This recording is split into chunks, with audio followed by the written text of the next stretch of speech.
Students, आज हम study करने वाले हैं क्लास 6 का चैप्टर नंबर 1 वाव साइंस का। इससे पहले हमने इसका एक पार्ट जो है वो हम स्टडी कर चुके हैं, जो था हमारी लेंथ के बारे में कि हम लेंथ को जो है कैसे कैसे माप सकते हैं। अब हम देखेंगे कि लेंथ को मापने के स्टैंडर्ड तरीके क्या हैं।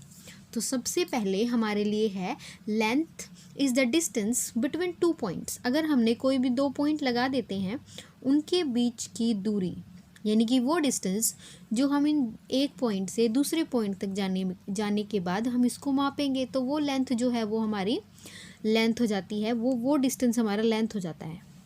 तो there are many different units of length. बहुत सारी यूनिट्स होती हैं लेंथ की, जैसे कोई होती है मीटर, किलोमीटर। लाइट ईयर्स भी एक जो है दूरी मापने का एक तरीका है। इसी तरीके से हम जो है इसको आगे स्टडी करेंगे। अब देखो, अगर आप इस चैनल पर नए हैं तो इसको जल्दी से आप सब्सक्राइब कर लें और बेल आइकन भी दबा दो, जिससे आपको हर वीडियो की नोटिफिकेशन मिलेगी। मैं आपको हर एक चैप्टर के क्वेश्चन आंसर्स भी जो है वो प्रोवाइड करवाऊंगी एक टेलीग्राम चैनल के ज़रिए, जहाँ पे मैं आपके लिए क्वेश्चन आंसर्स की सारी फ़ोटोज़ को डाल दूँगी। उसका लिंक मैं आपको डिस्क्रिप्शन में दे दूँगी। आप वहाँ से जाके इसके वीडियो के डिस्क्रिप्शन में जाके टेलीग्राम चैनल लिंक लिखा होगा, वहाँ से आप सारी की सारी जो चैप्टर हैं उनके सारे क्वेश्चन आंसर आपको वहाँ से मिल जाएंगे। अब देखिए, आप मुझे ये भी बताएंगे कि आप कौन से स्कूल से हैं, आपकी क्लास, अपने स्कूल का नाम। क्लास तो मुझे पता ही है आप 6th क्लास में हैं, क्योंकि आप ऑब्वियस सी बात आप ये वीडियो देख रहे हैं। तो चलिए आगे बढ़ते हैं हम। तो सबसे पहले हमारे आसपास होती है एक चीज़, रूलर यानी कि जो स्केल बोलते हैं, जिसको हम आपस में बोलते टाइम स्केल बोलते हैं उसको, वो होता है हमारा रूलर। तो does it measure length in metre और सेंटीमीटर? क्या वो सेंटीमीटर में मापता है या मीटर में मापता है? बेसिक सी चीज़ है वो, उसमें तो छोटे छोटे निशान लगे होते हैं, जो होता है हमारा सेंटीमीटर। और दूसरी तरफ उसमें और भी निशान होते हैं थोड़े थोड़े दूर, तो ये होते हैं हमारे इंचेस। अब आगे देखेंगे और कौन कौन सी यूनिट जो है हम इसके ज़रिए माप सकते हैं। तो अब हम आ गए हैं नेक्स्ट पेज पे। तो इस पेज पे हमें हमारी पृथ्वी पर पाई जाने वाली सबसे बड़ी चीज़ क्या है, सबसे बड़ा जानवर क्या है, तो वो है हमारे पास एक वेल मछली की लेंथ काफ़ी ज़्यादा बड़ी होती है, और वो जो है हम एक स्केल में माप सकते हैं उसको। उसके लिए हम जो है एक छोटे से रूलर का इस्तेमाल तो कर नहीं सकते, क्योंकि वो बहुत ही बड़ी होती है, एक बस के जितनी बड़ी होती है, वो 10 मीटर भी हो सकती है। अब देखो, इसमें हमने ये देखो 1 PM यानी कि पिकोमीटर, नैनोमीटर, मिलीमीटर, MM और मिलीमीटर, मीटर और किलोमीटर।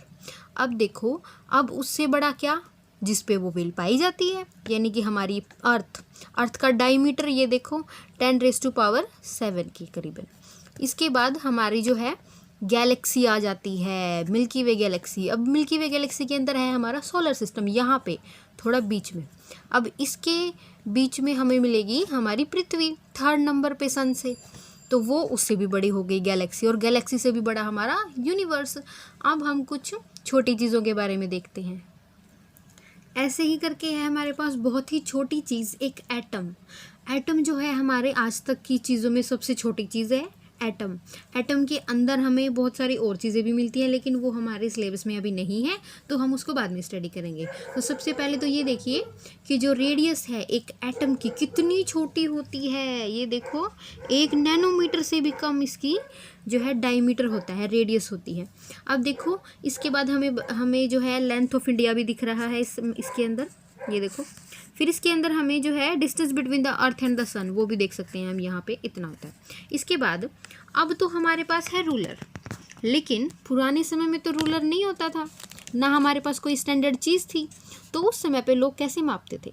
उस समय पे मापते थे लोग हमारा हैंड स्पैन कितना है, यानी कि छोटी उंगली से लेकर अंगूठे तक की दूरी कितनी है, यानी कि हम जो है एक हाथ में कितनी चीज़ माप सकते हैं। फिर उसके बाद है फुट, यानी कि हमारा पैर। दूसरा है हमारा हाथ, हथेली की ये दूरी, इसको हम बोलेंगे हाथ की दूरी। इसके बाद है 1 क्यूबिट, यानी कि एक हाथ दूर। जैसे हम प्लेज करते टाइम खड़े होते हैं तो हमारा इतना हाथ जो है काफ़ी दूर तक जाता है, ये हमारा होता है क्यूबिट। इसको क्यूबिट के ज़रिए मापा जाता था। अब ये जो चीज़ें हैं ये नॉन स्टैंडर्ड हैं, क्योंकि ये नॉन स्टैंडर्ड इसलिए हैं क्योंकि हर एक इंसान की ये चीज़ें अलग अलग होती हैं। एक बच्चे की ये सारी चीज़ें छोटी छोटी होती हैं, उससे बड़े अडल्ट की थोड़ी बड़ी होती हैं। और जो इंसान है कोई थोड़ा लंबा होता है, उसके हाथ भी लंबे होंगे और पैर भी लंबे होंगे। लेकिन अगर कोई जिसकी हाइट कम है, उसके हाथों की भी लंबाई कम होगी और पैरों की भी। तो इसी तरीके से ये चीज़ें नॉन स्टैंडर्ड हैं। ये पूरी दुनिया में हम इसको एक जैसा नहीं माप सकते। तो अब हम देखते हैं हमारे कुछ स्टैंडर्ड मीटर जो हमेशा हर एक जगह पूरी दुनिया में हमें एक जैसे ही दिखते हैं और एक जैसी ही लंबाई वो मापते हैं। जैसे the metre rule, variety of measuring tape, vernier caliper, screw gauge and the dividers are some of the instrument that are use to measure the length, width, height and diameter of an object. अब जो है metre use करते हैं, बहुत सारी चीज़ें use करते हैं हम। जैसे आपने अपने आसपास देखा होगा एक मेजरिंग टेप होती है जिसके ज़रिए हम कपड़ों की लेंथ मापते हैं। वर्नियर कैलिपर का इस्तेमाल चीज़ों की गोलाई मापने के लिए यानी कि उनका डायमीटर मापने के लिए करते हैं। कुछ स्क्रू गेज होता है जिसका इस्तेमाल हम बहुत ही छोटी छोटी चीज़ों को मापने के लिए कर सकते हैं, बिल्कुल जिनसे हमें उनकी बहुत ही पतली, हम एक पेज होता है ना, जो पेपर होता है, पेपर की जो मोटाई है वो भी थिकनेस भी हम माप सकते हैं उसके ज़रिए, स्क्रू गेज के ज़रिए। और जो कारपेंटर यूज़ करते हैं वो भी एक अलग स्केल होता है। तो इस तरीके से हम बहुत सारे स्केल्स के बारे में पढ़ेंगे। अब हम कुछ इंस्ट्रूमेंट देख रहे हैं यहाँ। ये कारपेंट्री में यूज़ होने वाला मेजरिंग टेप है जिसके ज़रिए फर्नीचर वाली चीज़ों को मापते हैं। उसके बाद ये है वर्नियर कैलिपर। वर्नियर कैलिपर का इस्तेमाल हम जो है स्फेरिकल यानी कि गोल गोल चीज़ों की मोटाई मापने के लिए कर सकते हैं। इससे आप अपने डोनट की भी मोटाई माप सकते हैं, इससे आप अपने बटन की भी मोटाई माप सकते हैं, कोई बटन अगर आप राउंड शेप का यूज़ करते हैं। इसके बाद है स्क्रू गेज। स्क्रू गेज के ज़रिए हम थिकनेस मापते हैं। थिकनेस, आप इससे पेपर शीट की थिकनेस भी माप सकते हैं। अब देखिए, vernier calipers and screw gauges are common laboratory equipment. इनका यूज़ ज़्यादातर लैब्स में किया जाता है। Are use to measure the internal and external length of the object very accurately. इनसे हम बिल्कुल तक की मोटाई और लंबाई और चौड़ाई को माप सकते हैं। और इन एडिशन डिवाइडर्स को तो हम नॉर्मली अपनी लाइफ में यूज़ ही करते हैं। जैसे आप लोगों के पास भी एक डिवाइडर ज़रूर होगा। एक तो वो होगा जिसके अंदर आप पेंसिल डालते होंगे, और एक वो है जो दोनों तरफ से पॉइंटेड होता है जिसमें हम जो है दूरी माप सकते हैं, लेंथ, छोटी सी लेंथ को भी हम उसमें माप सकते हैं। अब हम इसकी प्रिकॉशंस देखेंगे। प्रिकॉशन क्या क्या होनी चाहिए एक रूलर को यूज़ करते टाइम। तो हमारे पास है precautions using while using a ruler. तो रूलर को इस्तेमाल करते समय क्या क्या चीज़ें ध्यान में रखनी है। तो सबसे फर्स्ट है हमारे पास जो रूलर है, keep the ruler along the length of the object. हमें जिस भी चीज़ की लेंथ मापनी है हमें उसके अलोंग उसको रखना होगा, यानी कि बिल्कुल सीधा उसके अनुसार। Start measuring the length from any other mark of the ruler if the edge of the ruler is broken or not very clear. तो आपने किसी भी एक मार्क से दूसरे मार्क तक माप लेना है, उसको फिर आप अपने अकॉर्डिंग देख लेंगे। अगर वो कहीं से टूटा हुआ है या फिर क्लियर नहीं दिख रहा है तो आप उसको कहीं 0 की बजाय 1 से भी स्टार्ट कर सकते हैं, 2 से भी माप सकते हैं, ये यहाँ। इसके बाद our eyes should be exactly above the point, और जहाँ तक हमें उसको मापना है हमारी आंखें उस पॉइंट के बिल्कुल ऊपर होनी चाहिए ताकि हम जो मेजरमेंट ले रहे हैं वो बिल्कुल सही से हमें दिखाई दे। If our eyes at the different position we may get wrong measurement. अगर हमारी आंखें जो है वो अलग जगह पर होंगी तो हमें जो है गलत मेजरमेंट हमें मिलने वाला है उस केस में।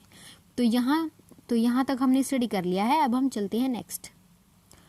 तो फ्रेंड्स ये देखिए, ये है इनका एक ऐसा मेथड जिसके ज़रिए इन लोगों को चीज़ों की लेंथ जो है वो बिल्कुल अलग अलग दिखाई देगी, क्योंकि ये लोग इसको सीधा नहीं देख रहे हैं, हमें इसको दूसरे पॉइंट से देखना चाहिए, लेकिन ये लोग इसको अलग अलग देख रहे हैं। किसी को 1.9 सेंटीमीटर दिख रही है और किसी को 2.4।